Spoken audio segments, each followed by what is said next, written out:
अनूप। अष्टचक्र नवद्वार में रसिकन को रस भूप। दिव्य सिंहासन राजते सोहत अति अनूप। अष्टचक्र नवद्वार में रसिकन को रस भूप। अवधपुरी शोभा ललित पुरियन में सिरमौर। मृदुला के हैं प्राण धन युगल किशोरी किशोर। मृदुला के हैं प्राण धन युगल किशोरी किशोर। श्री सीताराम जी महाराज की जय। श्री सद्गुरुदेव भगवान की जय।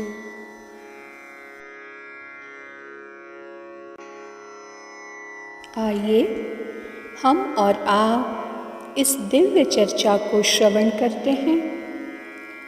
पुरुषोत्तम भगवान राजा राम अपनी संपूर्ण प्रजा पर पुत्रवत आत्मवत अनुरक्ति रखते हैं।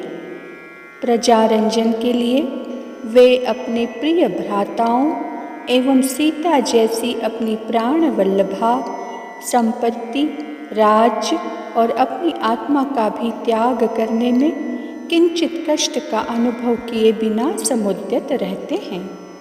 अतः महाराज राम पर सप्तद्वीपों की प्रजा अपने पुत्र, स्त्री, प्राण, कीर्ति, संपत्ति, स्वर्ग और अपवर्ग का भी त्याग कर परम प्रीति रखती है।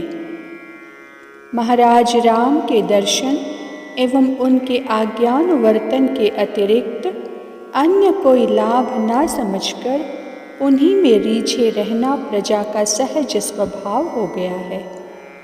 प्रजा राम प्रेमवश अपनी संतानों को राम नाम जपने, राम कथा श्रवण करने, श्री राम की अनुकरण लीला करने, श्री राम दर्शन करने और अयोध्या जो कि राम की राजधानी है वहाँ आने जाने का पाठ पढ़ाया करती है। गृह गृह में सभी परमार्थ पथिक साधु संतों और राम भक्तों की अत्यंत आदरपूर्वक सद्भावना के साथ सेवा होती है।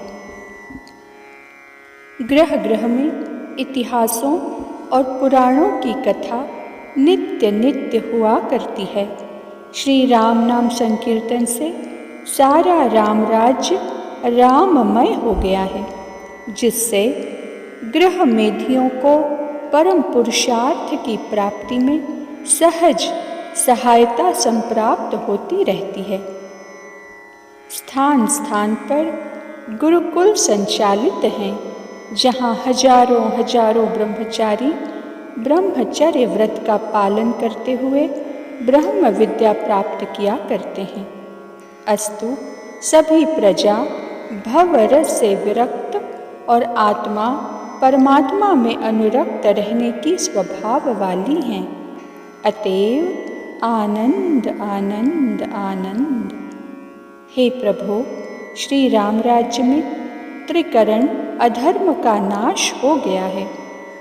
किसी मनुष्य में किसी के प्रति स्वप्न में भी मानसिक पाप में प्रवृत्ति नहीं सुनी गई तो वाचिक और कायिक पापों की संभावना ही नहीं हो सकती। जब स्वप्न में अधर्म का स्पर्श नहीं होता तब जागृत में कैसे हो सकता है? पशुओं और पक्षियों में भी अधर्म का दर्शन उसी प्रकार नहीं होता जैसे दिन में रात्रि का। भगवत अपचार भागवतापचार और असह्यापचारों का नाम धर्म ग्रंथों को पढ़ सुनकर लोग जान पाते हैं, अन्यथा पापों का नाम भी नहीं जानते। शास्त्र अविहित कर्मों का सर्वथा लोप हो गया है राम राज्य में।